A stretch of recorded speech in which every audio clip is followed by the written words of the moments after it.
If you've only ever played Mario Kart 8 Deluxe, you might not be aware that the original game for the Wii U, which was released on May 30th, 2014 in North America, only had 32 courses and no 200cc.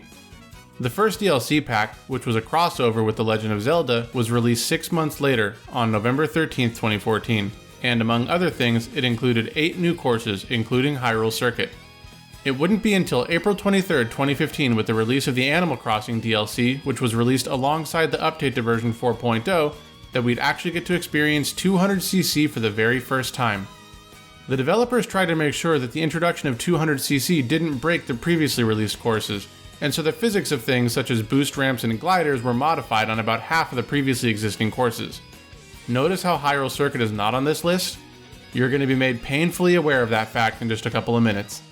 Welcome to part 88 of Basic Training, where we're going to cover everything you need to know about Hyrule Circuit on 200cc. As always, we're going to cover the recommended builds, mushroom strats, and other advanced tips and tricks to help you start mastering the course. We're also going to cover some alternate strategies that you can use in place of some of the more complicated parts of the track, as well as Shroomless strategies which are going to be more generally applicable to online races.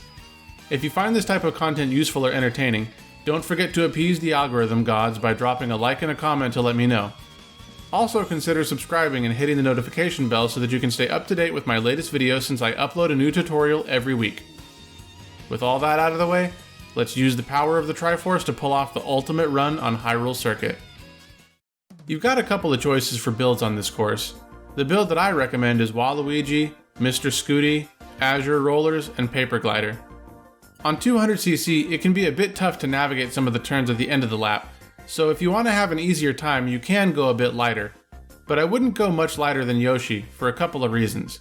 For one, there just aren't that many twists and turns in this course, so top speed is going to be a little bit of a higher priority than mini turbos. And as we can see from the stat distributions, Yoshi's speed stats are quite a bit lower than Waluigi's. The other reason, which we're going to cover in more detail later in the video, is that using Yoshi makes the stair section of the course a lot trickier to navigate. But that's enough of that. Let's check out the course. Alright, so since we're on 200cc, the course is going to start fast and stay there. As soon as we start, we're going to want to do a left drift. Try to angle yourself in such a way that you grab the second rupee here. Once you do that, hop to get some airtime and start holding right on the joystick along with R or ZR. And then immediately upon landing, use a mushroom and build up an ultra mini turbo around the first turn here. Couple of things to point out. The timing of the jump isn't super specific, but you do want to make sure that you hop before you get to the grass. The little bit of track sticking up here acts like a ramp, and this is going to allow you to clear most of the grass. Now the reason we want to do this is that the optimal way of taking this cut gives you just barely enough time to make it through the entire grass section on one mushroom, but that's supposing that you're kind of far off to the left of the grass, which is where you want to be anyway, since that's going to allow you to get good alignment on the upcoming turn here. Speaking of which, remember how I said that this course was not on the list of tracks that got changes to their physics for 200cc? The upcoming glider ramp here is the first example of that, and yes, I did say first. I don't know why, but for some reason, this glider will randomly decide not to accept trick inputs. I have no idea why this happens, but I know it's not just a timing issue because I shake trick on this ramp specifically to avoid this problem. And yet it still happens from time to time. One way that I found to avoid this problem is by hanging out a bit closer to the left-hand side of the glider ramp. Again, not really sure why this helps, but it does seem to be a pretty consistent way to avoid drop trick inputs on this glider ramp. Now after going off the glider, I usually take the top rupee and then land at the top of the stairs while grabbing the middle rupee. This is because you want to land immediately in a drift and take the first turn in the castle interior as tightly as possible. Problem is, this turn itself is really tight. So landing in the middle of the track will allow you to approach the turn from the outside, enabling you to take a much tighter line. However, even with this setup, we're going to want to brake drift just a little bit. Let's take a listen.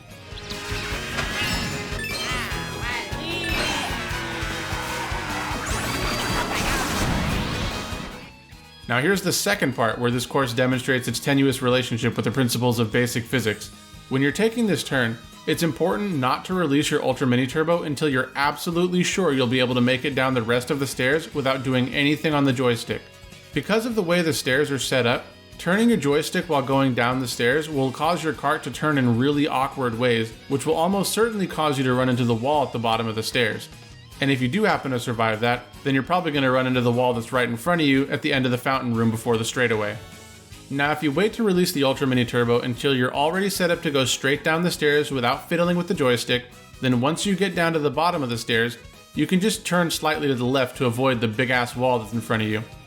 Now when you trick off the upcoming ramp, you want to make sure that you're in a position to grab the 2 rupees here. The way that you want to approach this last ramp is a little bit weird. You see this little bit of grass right here? Well, if you trick straight off the ramp, you're going to go into the grass, and we want to avoid that because it's going to mess with our ability to take the upcoming shortcut by killing our drift and forcing us to take a bad line. So what do?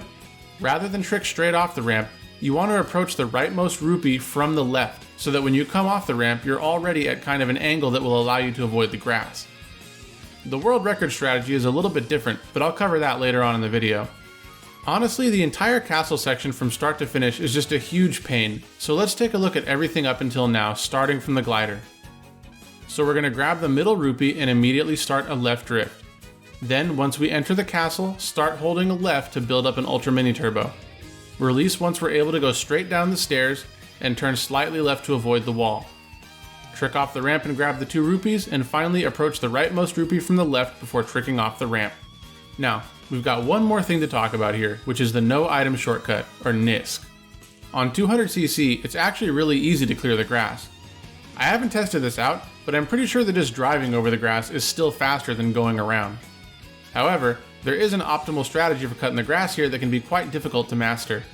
We're going to break it down in 5 steps, starting from after you trick off the ramp to exit the castle. Step 1. Land in a drift and immediately hit the brake. This is because it's going to slow you down just a little bit, which will buy you a little bit of time to build up the Mini Turbo. Step 2. Build up the Mini Turbo. Step 3. Just before you get to the barrier between the grass and the track, hit the brake button again.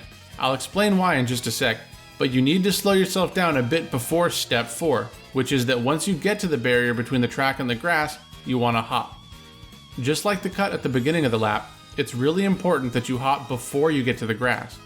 Otherwise, instead of hopping over the grass, you'll just do a tiny hop onto the grass and lose a bunch of speed. Step 5 is to start holding left so that when you land, you can immediately drift left. You may or may not need to hit the brakes again for a second to recalibrate. Now the reason that we wanted to hit the brakes again just before taking the shortcut is again because you need to slow yourself down first. If you don't, you're more or less guaranteed to run into the wall on the other side of the NISC.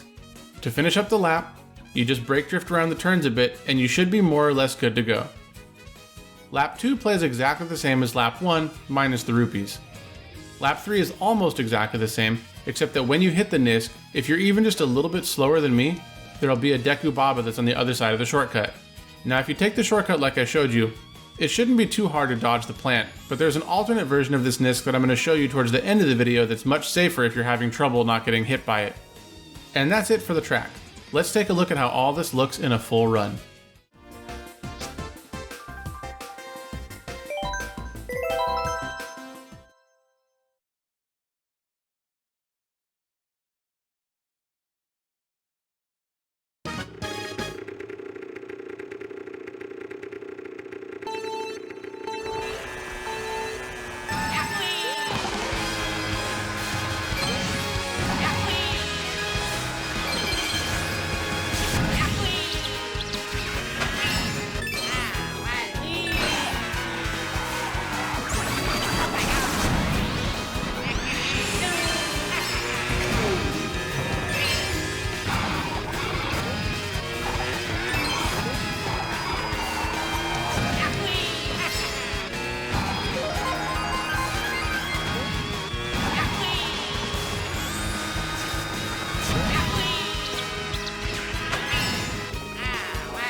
Before we get into the alternate strategies, let's talk about the world record for a bit. There's really not any major differences between how I run the track and how the world record runs the track, but there are quite a few minor differences. First up is the glider bit. The world record grabs the left rupee in the middle row, and then lands slightly lower on the stairs. It's obviously gotta be faster than what I do, otherwise it wouldn't be the record, but whenever I tried this, I would usually end up flying up at the top of the stairs, so my strat seems to be just a little bit safer. The next difference between myself and the world record is the stair section. I think they actually take advantage of the weird stair physics to build up a mini turbo at the bottom of the stairs, but it's crazy hard to do this, and after spending 11 hours on Shy Guy Falls last week, well, let's just say I wasn't really willing to bang my head against the wall for this one.